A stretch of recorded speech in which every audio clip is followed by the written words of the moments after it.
What's up, everybody? Thanks for checking in with Callie. Please like, subscribe if you haven't. At first, I didn't really understand why the Clippers wanted to really get rid of Bones Hyland. But I have to admit, I see why now. And, Bones Hyland to me is a very talented young player. I personally like him. I personally would not even consider letting him go if I were the Clippers. Now, the PJ Tucker thing, okay, you got me there. All right. If you want to let go of PJ Tucker, I just said in my previous videos, which you could check out, try not to send him to a contender because you don't want him to be on one of the teams that you're going to have to face potentially in the playoffs and have that come back to bite you, which it, could happen. We've seen it happen in sports many times, or at least enough times to know that it's possible.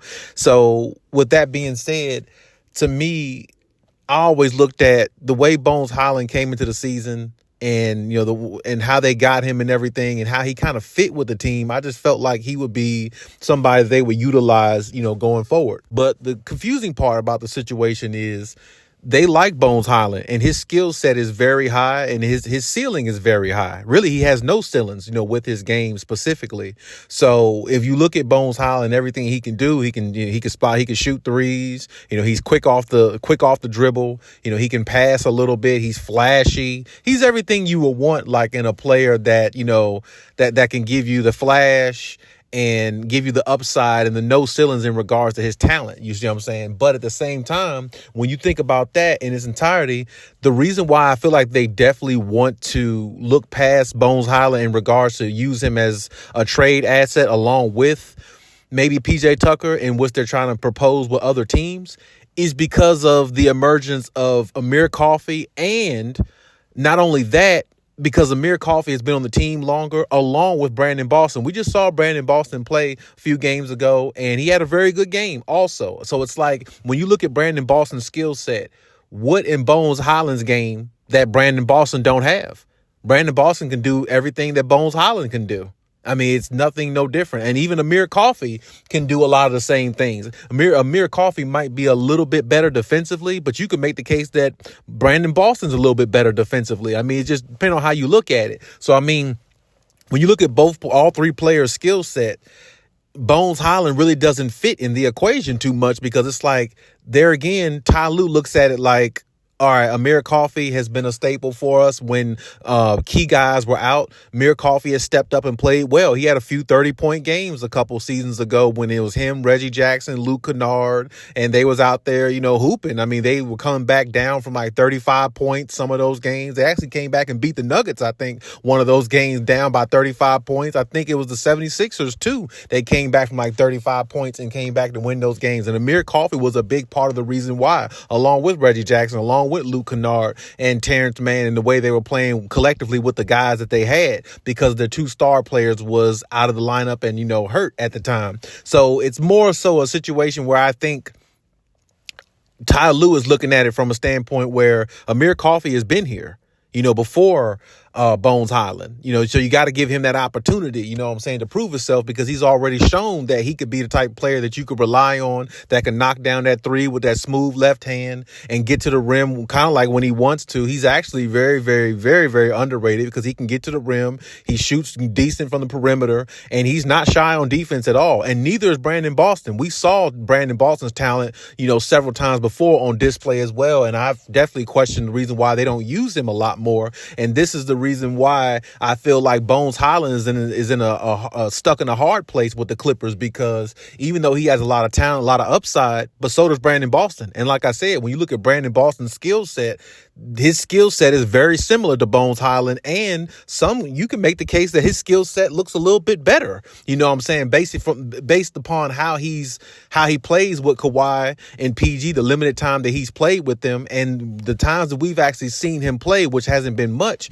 A lot of us was impressed by what he did and what his skill set is, his length, his shooting ability. He can get to the rim.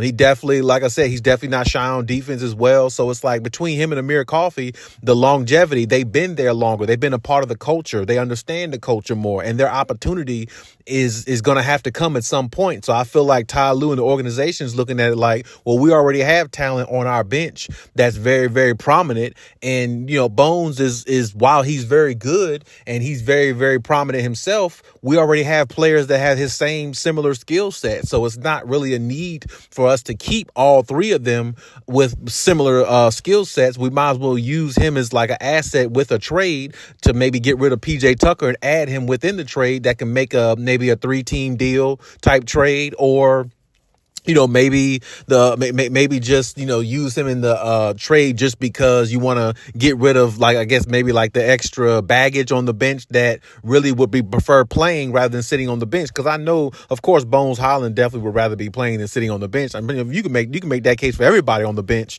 but Bones Hyland in a lot of people's minds should be playing more because his upside, and like I said, what we saw him do on Denver as well. So, and then PJ Tucker, he's going to get a lot of hoopla about him, of course, because he's been in the league, he's been established, he's won a championship, and he's always been a defensive guy, and he definitely wants to, put more of his imprint on the game as well. So it's like when you have that type of commotion going back and forth, about those players like that, like it has been over the last several months, I think that's the reason why the Clippers definitely want to look elsewhere. I would have wished that they kept Bones Hyland and made room for him.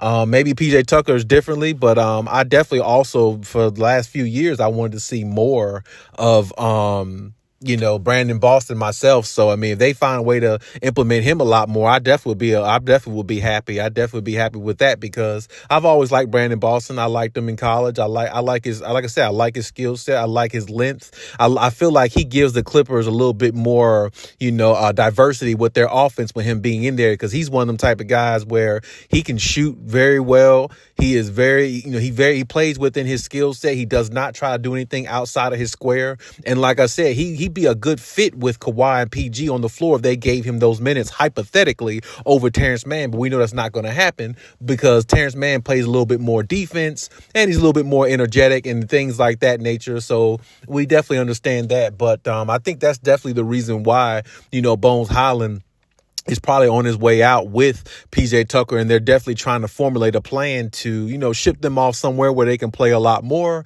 but also maybe get a few decent pieces with in return where they can utilize them and plug them in here and there, when they're trying to go for their run for a championship and things like that. Now, I mean, depending on what pieces they can get back, then, I mean, that might, alter some of the minutes between, Brandon Boston and Amir Coffey. But, I mean, either way, if one of the big guys are out, like let's say Harden or like PG is out now, Amir Coffey's playing, and then maybe you might see a little bit of Brandon Boston as well. So, I mean, they're definitely going to get their opportunities, hopefully not because of injury, but I definitely think they'll get their opportunities. And I think that's the reason why, it's lesser views of Bones and PJ Tucker, and they're pretty much on their way out, because like I said, the other guys, their just due has pretty much been up, you know what I'm saying? And we've been wanting to see more, especially of Brandon Boston. I wasn't too big on Amir Coffey at first because I didn't know much about him. I mean, I knew he was pretty decent, but he's really surprised me over the years that I've watched him play. And he's definitely somebody that deserves to get minutes also. But, I mean, of course, it's only one basketball. We understand that.